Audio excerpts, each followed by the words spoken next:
Back in the seat, back in the saddle for a Tuesday, a terrific Tuesday. Glad to be back, glad to be surrounded by the pink and celebrating this Pink Pumpkins month. Good morning, gentlemen. Good morning. Nudelberg, Daily Huddle. Let's not forget about the money that we're raising.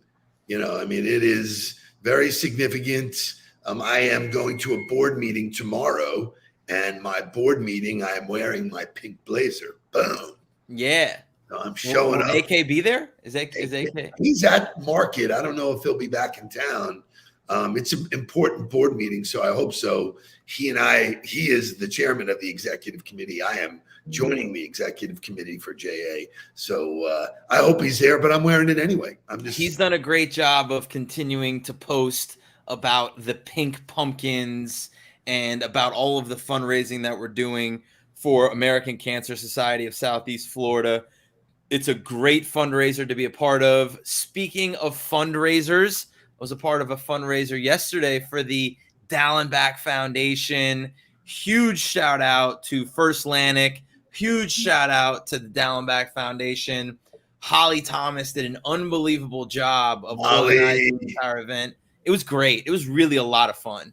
Well, first of all, golf events are back, which is kind of nice. Yeah. Right?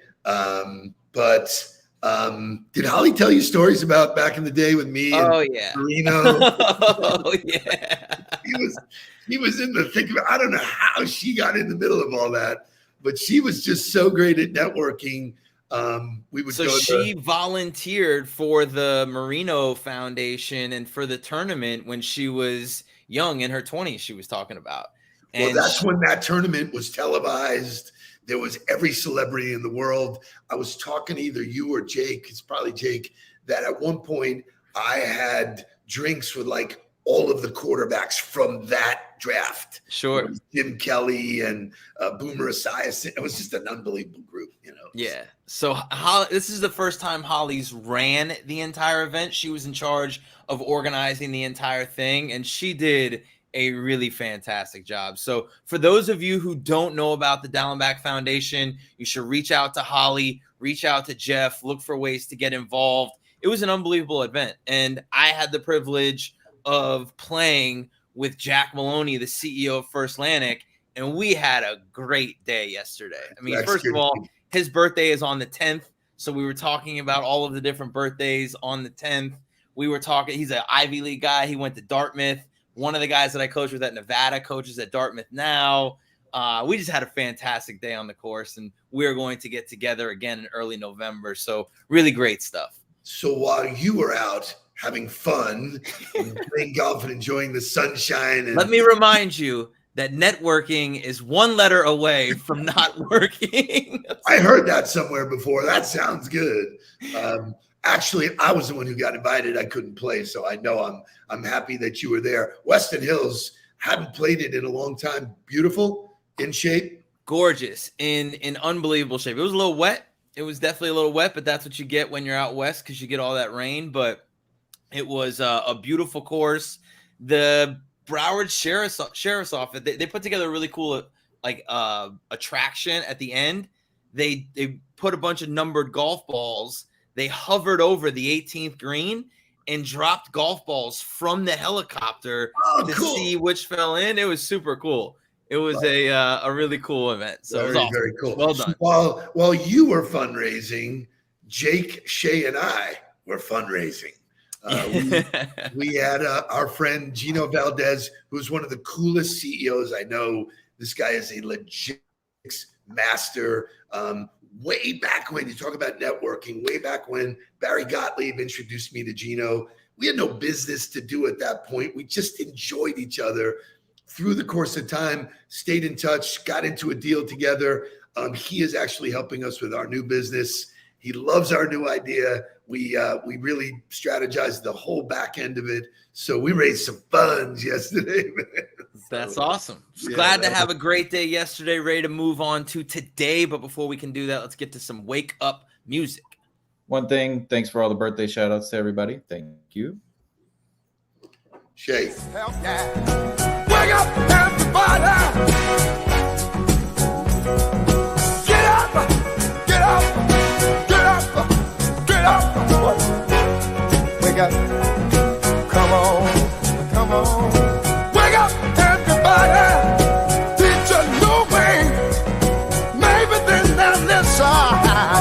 what you have to say. Wake up, everybody. No more sleeping in bed. No more back to thinking. Time for thinking ahead. Come on now.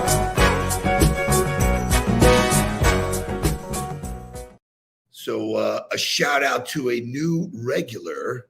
Todd Pearson is in the house again, coming to us from Canada. Thank you, brother. Looking forward to our coffee on Friday. Welcome aboard. I love it. It's a great day. And it is a great day because of the National Day and a birthday that we get to celebrate. Today is Jon Favreau's birthday. And Jon Favreau is an all-time favorite for me, probably because it dates all the way back to Swingers, one of my favorite movies of all time. Just a classic, like entertaining, great one-liners, enjoyable movie. So one of the things I talk about a lot actually is timing and follow-up. You know, if you remember correctly, Of course. he meets the girl and he goes out of his mind when, you know, he asks everybody, when do you follow up? One says 2 hours, one says 2 days, one said, you know, it's like 2 weeks, you know, like everybody looks at me and goes, 2 weeks. So, you know, so the reality is you learn from movies. He played a great role in that. He is just one of those actors that no matter what he's in, I've really enjoyed him. But you just recently told me about a movie that you were watching, not a new movie, but something you really dig. So the National Day today is Evaluate Your Life Day. And this movie, Chef, that he did, first of all, it sent me down a rabbit hole because not only did he create a wonderful movie, and we're going to talk about the movie, but then his training, he trained with Chef Roy Choi, who is a very famous chef in LA. His training with him went so well and he enjoyed it so much that after the movie was done filming, he called Roy Choi and was like, when are we going to do this again? Like, I want to keep cooking with you. So they created 3 or 4 seasons of a television show that's on Netflix that you can watch, where they go through all of these different restaurants and all these different types of food where they make food. But the movie itself is fantastic. And when we talk about evaluating your life, and you've talked about it before where, you know, if you climbed up the ladder and you got to the top of the ladder and realized it was leaning against the wrong building, what would you do? What would you think? What would you say? The movie is a great metaphor for it. So the movie starts with him working in a very famous restaurant. He's the chef inside of it. And he gets a review written about him that is horrible. So I'm going to give a warning. The scene that's about to be shown has a lot of foul language in it, but it sets the tone for where the rest of the movie goes. Shay, show me losing his mind. He's eating the chocolate lava cake right now. You just keep him right where the fuck he is. What? I'm parking the car. Carl, what? Don't let him leave. Keep the motherfucker there. Here. The fucker's still here. Oh, fuck. Let's go into the back of the house. Say one thing. I just want to say one thing. Just want to say one thing. Just want to say one thing. Just one thing. Stop it. Stop it for a second. Just I've been waiting to talk to this prick for a long time. Okay. I am not cloying. I am not needy. I don't care what you think. You're not getting to me. I'm not needy. Chocolate lava cake is not just undercooked chocolate cake. That's not what makes the center molten. You take a frozen cylinder of ganache and you set it in the ramekin so that as the outside cooks fully, the inside becomes molten. okay. It's fucking molten, see? It's fucking molten, you asshole. And you don't do anything. What do? You sit and you eat and you vomit those words back to make people laugh. You know how hard I work for this shit? Do you know how my whole staff works? What sacrifices I make to make you happy, and then you just smugly just fucking shit on my shit? Okay. It hurts. Yes. It fucking hurts when you write that shit. It hurt you. It does. It does. He thought you were gonna close his fucking restaurant down. You asshole. So, oh God, it's so amazing. First of all, what a great scene. Well, so that scene is a culmination of a lot of things that happened before it. It's not just about the review, right? He's working in this restaurant where He wants to try new things. He wants to expand the menu. He wants to move into new territories. And the guy he works for, who owns the restaurant, will not let him change. Do what we've always done, stick with what works. And so then this review happens, which it's rock bottom, right? And he loses his mind. Or it's the start of the turning point. It's not rock bottom. It's the turning point. The tipping point. When you people say to me, wow, it looks like you're more successful now than you've ever been. You're having so much fun. You're doing, and I go, the moment that I decided I didn't need anybody else's validation, that I was confident enough about what I knew and what I was capable of doing, I wasn't looking for any other validation. I knew I needed to do the work. I've done it. I knew I needed to execute. I've done it. And all of a sudden that created such freedom because, you're never going to please everybody all the time. It's impossible, So, while that public review does get under your skin, the other side of it is very dangerous. Because if you listen to people blow smoke up your ass all day long, you get lazy, you get tired, you do not execute. It's got to be internal. And so it's got to be internal. I love what you said there, because that takes us to the next scene, which is in the middle of the movie, but it really sets the stage for what happens with the rest of the movie and why he becomes successful. Shay, show me. I love it. Slow down for a second. Is this boring to you? No, I like it. Yeah, well, I love it. Everything that's good that's happened to me in my life came because of that. I might not do everything great in my life. Okay, I'm not perfect. I'm not the best husband, and I'm sorry if I wasn't the best father. But I'm good at this. And I want to share this with you. I want to teach you what I learned. I get to touch people's lives with what I do. And it keeps me going, and I love it. And I think if you give it a shot, you might love it too. Yes, chef. Now, should we have served that sandwich? No, chef. That's my son. Get back in there. We got some hungry people. He's ready to cook.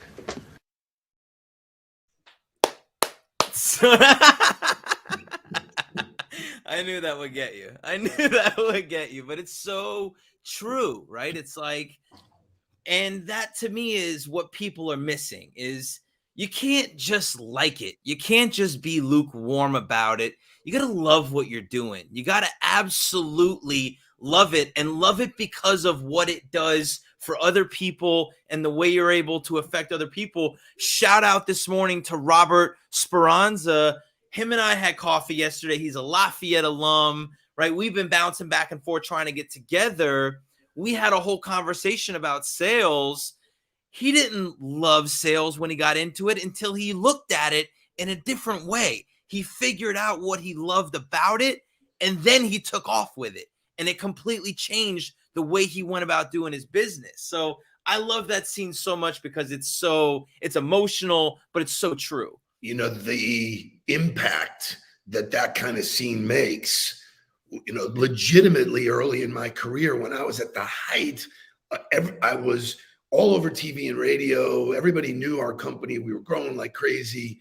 I was miserable. I didn't like it. I didn't like the culture. And someone said, get the book, do what you love, and the money will follow. And all I did was for the money. Cars, vacation, boom, boom, hat, check, miserable. And then all of a sudden, you figure out that there's more to life than that. And at the beginning of my social media journey, when people said, hey, you know what? Just give it away. Man, you're a smart guy. Just give it away. I said, what are you, out of your mind? It took me 40 years to develop all my content. I'm not giving it away. They go, this is the new. The more you give, the more it comes back in a boomerang. And I did. And people say, wow, I can't believe you just gave away that stuff. Look at what we're doing, in philanthropy between JA and United Way and all the things that we're doing with the American Heart Association. We're just giving away, and the grace that comes back to us is overwhelming. It's not about the money, but that's not how I grew up. It was always about the money. It was always status. What car do you drive? How much did you spend for that car? Right. People used to talk about, I paid more for that. Like, what a moron. You know, like seriously, you know, like, who taught you that? You know, well, I Right. paid for it. You know, like, you know, Yep. so the whole thing is upside down. And your friend Robert, when he talks about he didn't like sales because nobody likes to be sold. Right. They just don't like it. It's Right. just an awkward dance that nobody likes, but that's what we were told. There's still idiots on LinkedIn pushing, you know, the best way to make a cold call. Dude, I'm tempted to just what are you doing? Do you want to be cold called? No, but I'm teaching people to do that. The reality is, you know, if you just give of whatever gift you were given. Yep. You know, and I was given this gift to be able to speak where people would listen. Boom. And so the other part of that movie and what that scene that you're not really seeing is that he had to overcome a fear of going out on his own. Like he had to overcome the fear of running his own food truck and the fear of being out on his own, not having the kitchen and not having the restaurant, not having the name outside of a door. He had to really say, I'm willing to do it for myself. And if I put my love and my passion into it, I know good things will come back from it. And that's what that conversation is about with his son. His son goes to give a burnt sandwich and he goes, whoa, whoa, whoa, pulls him out and says, look at me. The reason we do this thing is because of what we're able to give to other people. If that thing isn't right, then you redo it. You do it again because that's what matters. It's not about any of the other bullshit. So I love that Joni shines in. She's you know, right from the get-go, she's been on the journey with us. She's right. And here's what she did that made a difference. She asked. Right. She said, I don't get this. It doesn't make me feel good. You sound like you know what you're talking about. Can you help? Yep. That's a real, you know, so in an entrepreneurial mindset, the ability to ask for what you do not know. For some reason, people think you're an entrepreneur. Oh, I'm great at everything. No, I'm great at some things. I'm not good at others, but I put those people around me by asking. That's why I love it. I stick to what I love. You know, when the movie, when he talks about, he just loves making that sandwich, man. It's that simple, man. It's really that simple. I don't like it. I love it. So let's go to some morning motivational music. It's going to carry us through the day. And then we're going to talk about some more ways to reevaluate and what other people have done. You got me today, man.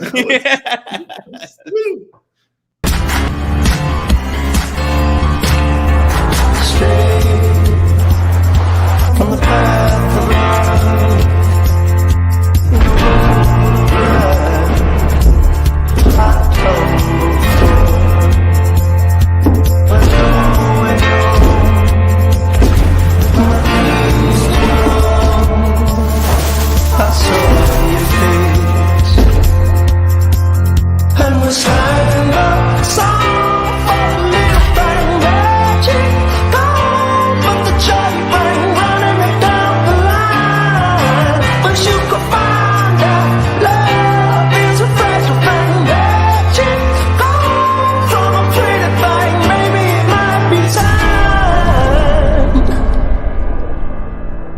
for a better day.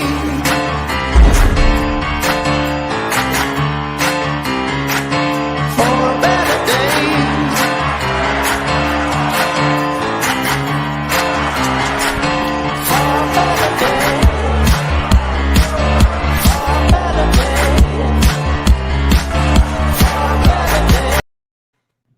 Might be time for a better day. And so I know for me, when I had absolutely no questions about going into college football coaching. I didn't care if it was going to cost me 20 hours a day, all day, every day. I was willing to do it. I knew I loved it. I didn't care, right? Right, because you know what? I paid for it. Okay, right? How about let's not shit on the work that I did to earn my way into that for a second. So, but in all reality, I loved it, right? It was my passion. And I was like, I want to go after that no matter what. I want to go do that. And if I got to work all day, every day and never go to a friend's wedding, not be able to go out and do these things, not be able to come home for the holidays, that's a sacrifice I'm willing to make. As soon as I questioned whether or not I was willing to make that sacrifice still, that's when I picked up the phone and called you. Right. And I was like, like, I don't know that I'm still willing to make that sacrifice. And if success takes what it takes, then you can't be questioning whether or not you're willing to do it. You got to know without a doubt in your heart that you're willing to do it. Well, your conversation changed because in the beginning, if you remember, you interned it on the ball. You were good at it. You enjoyed it. And you had a tough decision to make. And you go, I want to do this. And I said to you, I feel your passion. And as long as you are that passionate about it, I'll do whatever I have to do to support it, because you can tell. You know? But, that's not your journey always. Sometimes where you start is not where you end. Actually, most of the time, that's, whatever you learned has made you a better coach. Right. It leads you to whatever the next thing is, but you have to be willing to move on. Like, if I wasn't willing to be honest with myself, I could have just ignored my feelings and said, oh, no, I'm just going to keep doing what I've been doing and it'll get me where I want to go, or I'll eventually be happier again. But I was willing to be honest with myself and my feelings, which I think is something that Steve Jobs had talked about before. Steve Jobs made the recommendation that, wake up every day and ask yourself, are you happy about what you're about to go do? And if the answer is no, too many days in a row, you got to make a change. So I have a question for you. You see all of these coaches doing stupid shit every day. I mean, Ed O, it's just mind-boggling how dumb and how bad that situation was. No respect for the profession at all. Nope. Do you think he woke up, looked in the mirror and said, hey, I'm really happy about coaching? Or is he looking for some other way to supplement it with booze and drugs and feelings and women and all of the other things, which is what happens, right? That's a great point. Not everybody ends up doing that, but it happens in the profession. And I was, it was great to play golf yesterday with Daryl Malone. Daryl played football for 8 years. He was in the NFL for 8 years. He had boys who played in college and gone on to play at the level. And we were in a whole conversation about the coaching profession. And he's like, there are so many bad coaches that are telling these kids, that are telling adults the wrong things, the bad things, but they just keep getting moved on through the profession because that's just the way it is. And so you as an individual working for somebody who doesn't make you happy, working in an environment that doesn't make you happy, you got to be willing to be honest with yourself, have that self-evaluation, and figure out what is it that's going to make you happy, and then go do that and do it day in and day out. One of the things I point out in my master's degree of life is radical candor, and radical candor with yourself. That's where it starts. Like, what are you really thinking? Because if you mask it, right, it never goes away.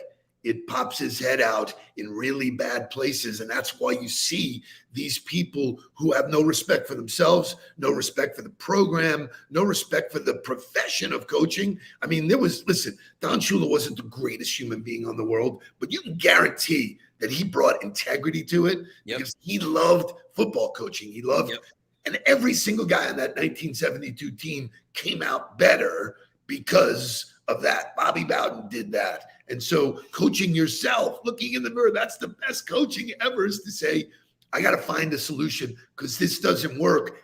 That's why you see the great resignation happening, because people are having a reckoning and go, I'm not happy. It has nothing to do with you. Jack Maloney and I had that conversation yesterday. He's like, I don't understand how all these people could choose to stay out of work. It's not like they got given enough money to just stay out forever. They got to go back to work. I said, yeah, but they found freedom.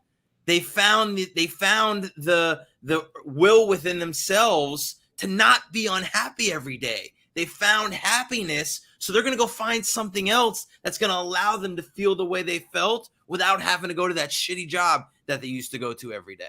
Love it. Would be remiss if we did not shout out Gabe. You've been on Gabe's show. He is a social media influencer, big on LinkedIn, and he's been sharing our huddle with his whole audience. So he's been doing a daily post of a rundown of content on LinkedIn for live streams. Every day he's putting it out. every day he puts us in the 8 o'clock slot. Thank you so much, Gabe. We appreciate it. And we love doing it. We love bringing it. All the new people that are in and coming. Ginger, my dear friend, please get with Shay and figure out how to get yourself visual, because this is her. I'll resend it to her so she knows. So the last thing is that the LinkedIn Like a Pro event next Friday, all of the proceeds are going to American Cancer Society of Southeast Florida. It's going to help push this Pink Pumpkins campaign and turning the city pink with City Furniture. So if you have taken the class and you want a refresher, if you know somebody else who should take the class, if you've got a team of people that you want to put in there, make sure you guys buy a ticket, put the investment in for yourself and for the American Cancer Society. Get better with us next Friday, and let's continue to blow this thing up. Bang. Let's get down to business. Please don't worry about me. I'm about to let my heart speak. My friends keep telling me to leave this. So let's get down to business. Let's get down to business. Give you one more night to get this. We've had a million nights.